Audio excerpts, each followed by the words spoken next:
ये रहा आपका पहला क्वेश्चन। पहला क्वेश्चन आपका कह रहा है एक रोगी में प्रतिजैविक का क्या प्रभाव होता है। तो भाई आप लोगों को ये बताना है कि एक रोगी में प्रतिजैविक जो होते हैं वो क्या प्रभाव दिखाते हैं। तो मैं आप लोगों को बता दूं कि भाई जो प्रतिजैविक होते हैं एंटीजन का काम प्रतिरक्षा का काम होता है। मीन्स हमारे बॉडी में इम्यून सिस्टम को पैदा करना होता है जो हमारे बॉडी की सुरक्षा प्रदान करता है ना। तो मैं आप लोगों को बता दूं कि हमारा जो प्रतिजैविक का काम होता है वो क्या होता है, हमारे बॉडी में प्रतिरक्षा तंत्र को जागृत करना ताकि हम रोगों से लड़ सकें।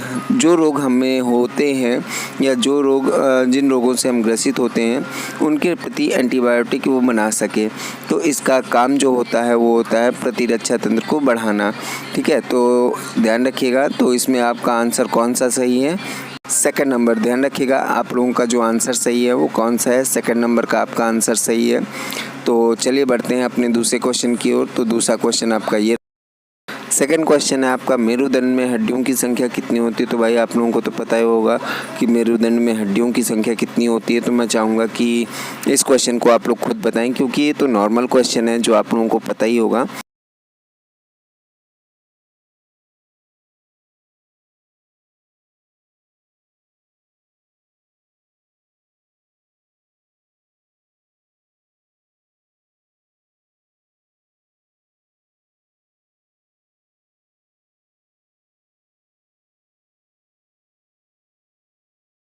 तो भाई अब हमारा अगला क्वेश्चन है क्वेश्चन नंबर 4 कि त्वचा से प्रतिदिन पानी खर्च होता है।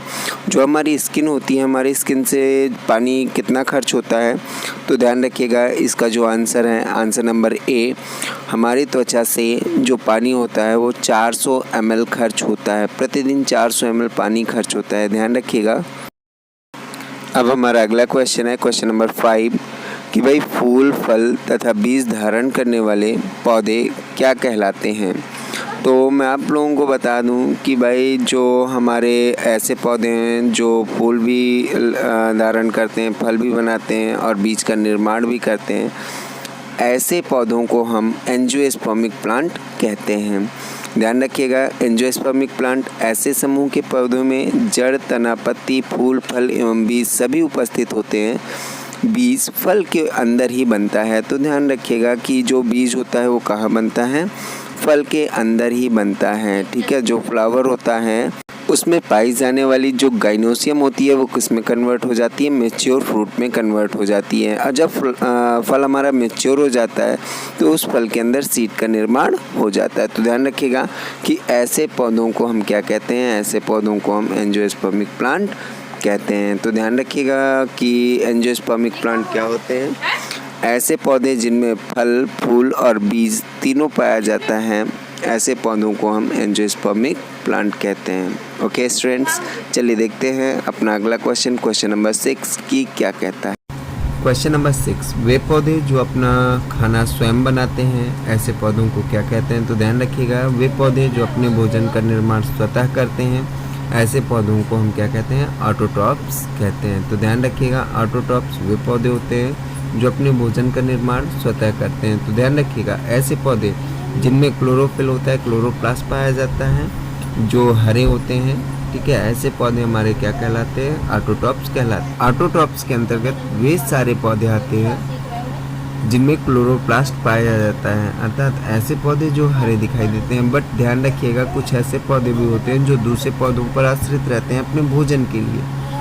ठीक है, लेकिन उनमें क्लोरोप्लास्ट पाया जाता है लेकिन वो अपने भोजन का निर्माण नहीं कर सकते और ऐसे पौधों को हम क्या कहते हैं, पैरासाइट प्लांट्स कहते हैं। ओके स्टूडेंट्स, क्वेश्चन नंबर 7 हमारा ये रहा और आपका क्वेश्चन नंबर 7 आपकी स्क्रीन में दिख रहा है, तो ध्यान से पढ़ें।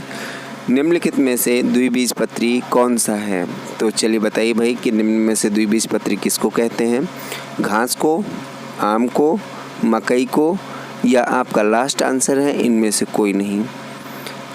ध्यान से सुनिएगा क्वेश्चन को, निम्नलिखित में से द्विबीजपत्री कौन होते हैं। ध्यान रखिएगा, आपको याद रखने के लिए मैं आपको बता दूं कि आपको याद करने की कोई ज़रूरत नहीं है। इसमें केवल एक कॉन्सेप्ट याद रखिएगा कि ऐसे बीज जिनको हम 2 बराबर भागों में विभाजित कर लेते हैं, ऐसे बीजों को हम क्या कहते हैं, द्विबीजपत्री कहते हैं। जैसे अगर मैं बात करूं चने की, तो चने को जब आप धरते हैं तो उद्युल में बदल जाता है, 2 बराबर भागों में विभाजित हो जाता है, होता है कि नहीं, ध्यान रखिएगा। तो ऐसे पौधे जो डिवाइड होने के बाद 2 बराबर भागों का निर्माण कर लेते हैं, ऐसे बीजों को या ऐसे पौधों को हम क्या कहते हैं, द्विबीजपत्री पौधे कहते हैं, या ऐसे बीजों को हम द्विपत्री बीज कहते हैं।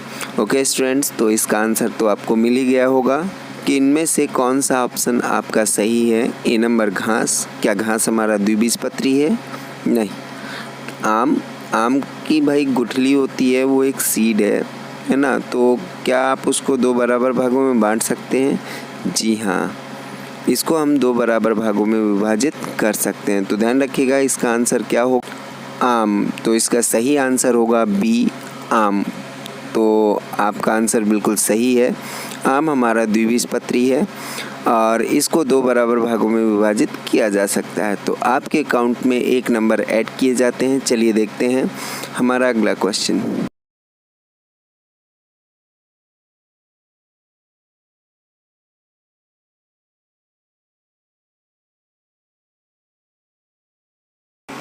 तो चलिए अब बात करते हैं क्वेश्चन नंबर 8 की कि भाई बेरी-बेरी रोग किस विटामिन की कमी से होता है।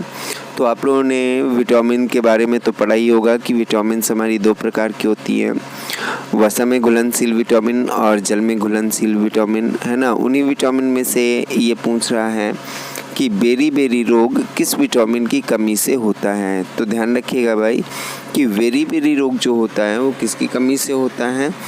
तो इसका आंसर आप लोग क्या बताना चाहेंगे भाई कि इसका आंसर आपका कौन सा सही है। तो अगर बताना चाहेंगे तो आप कमेंट करके बता सकते हैं, अन्यथा मैं तो बताऊंगा ही और इसका पूरा डिस्क्रिप्शन भी मैं आपको दूंगा। तो चलिए बताइए भाई कि बेरी-बेरी रोग किस विटामिन की कमी से होता है, बताइए। बेरी-बेरी रोग विटामिन B1, ध्यान रखिएगा, B1 की कमी से होता है। तो इसमें जो आपका आंसर है वो ध्यान रखिएगा, B1 is the right answer. B1 आपका सही आंसर है। और विटामिन B1 का जो रासायनिक नाम है, ध्यान रखिएगा, विटामिन 1 का रासायनिक नाम आपका थायमीन है। और ये जो हमारा थायमीन है, विटामिन B1 है, वो किन किन चीज़ों में पाया जाता है। तो ध्यान रखिएगा, यह फल में पाया जाता है, चावल में पाया जाता है, अंडे, मांस, दूध में पाया जाता है। सोयाबीन तो आप लोगों ने खाई होगी भाई। अंकुरित अनाज जो आप लोग खाते हैं, जैसे चना हो गया, है ना, मूंग की दाल हो गई, कई चीज़ों को आप लोग मिलाकर अंकुरित करके खाते हो ताकि आप लोगों को प्रोटीन मिल सके, है ना। तो उनमें भी आपका B1 पाया जाता है। और ध्यान रखिएगा जो A1 होता है, मीन्स विटामिन ए होता है, इसका जो रासायनिक नाम होता है वो रेटिनॉल होता है ना। और जो हमारा A1 होता है, A1 किस में पाया जाता है, तो ये गाजर में, हरी पत्ती में, सब्जी में, पपीता में, पके आम में, फल में, दूध में, अंडे में, इन चीज़ों में हमारा विटामिन ए पाया जाता है। विटामिन ए की अगर कमी हो जाती है तो ध्यान रखिएगा, विटामिन ए की कमी से नाइट ब्लाइंडनेस जो रोग होता है, मीन्स शाम को दिखना बंद हो जाता है। आप लोगों ने देखा होगा कादर खान को भाई बोल रहा था बोल में कि जैसे ही शाम होती है तो वो अंधा हो जाता है ना। क्यों भाई, ऐसा क्यों था? क्योंकि उसको विटामिन ए की कमी थी और विटामिन ए की कमी में क्या होता है, वो रात को दिखना बंद हो जाता है। तो ध्यान रखिएगा। और इसके बाद आता है हमारा विटामिन सी कि भाई विटामिन सी किस में पाया जाता है। तो जितने भी खट्टी चीज़ें होती हैं, खट्टे फल होते हैं, उनमें विटामिन सी पाया जाता है। और सबसे ज़्यादा जो विटामिन सी होती है वो आंवले में पाया जाता है। ध्यान रखिएगा। इसकी कमी से कौन सा रोग होता है भाई, ये भी मैं आप लोगों को बता दूं। तो इसकी कमी से स्कर्वी नामक रोग होता है ना। कौन सा रोग होता है? तो अगर आपको स्कर्वी नहीं करना है तो ध्यान रखिएगा, खट्टे फल जैसे आप लोगों को खट्टे रस फल, नींबू हो गया, संतरा, इन चीज़ों का आपको सेवन करना चाहिए। तो ध्यान रखिएगा विटामिन सी आपका किन में पाया जाता है, खट्टे रसदार फलों में विटामिन सी पाई जाती है। अगर हम बात करें भाई विटामिन सी हो गई, अब हम बात करें विटामिन 12 की, B12 की। तो विटामिन B12 ध्यान रखिएगा कि विटामिन B12 किस में पाया जाता है। तो ध्यान रखिएगा कि ये जो हमारा है ये किस में पाया जाता है, तो ध्यान रखिएगा मांस, कलेजी तो आप लोग जानते ही होंगे, दूध, इन चीज़ों में हमारा विटामिन 12 पाया जाता है। और विटामिन 12 का काम क्या होता है, तो भाई याद रखिएगा विटामिन 12 का काम होता है प्रोटीन निर्माण का। ये हमारे शरीर में प्रोटीन निर्माण करने में मदद करता है। अगर इसकी कमी हो जाती है तो इसकी कमी से शरीर में रक्त की कमी हो जाती है। ध्यान रखिएगा हमारे शरीर में ब्लड की कमी हो जाती है, तो इस चीज़ को ध्यान रखिएगा, ठीक है। तो ये रहे आपके विटामिन्स के डिस्क्रिप्शन और विटामिन्स का डिटेल। मुझे लगता है कि आप लोगों को सारे विटामिन्स जो इसमें दिए गए हैं वो समझ में आ गए होंगे। तो चलिए शुरू करते हैं अपना अगला क्वेश्चन।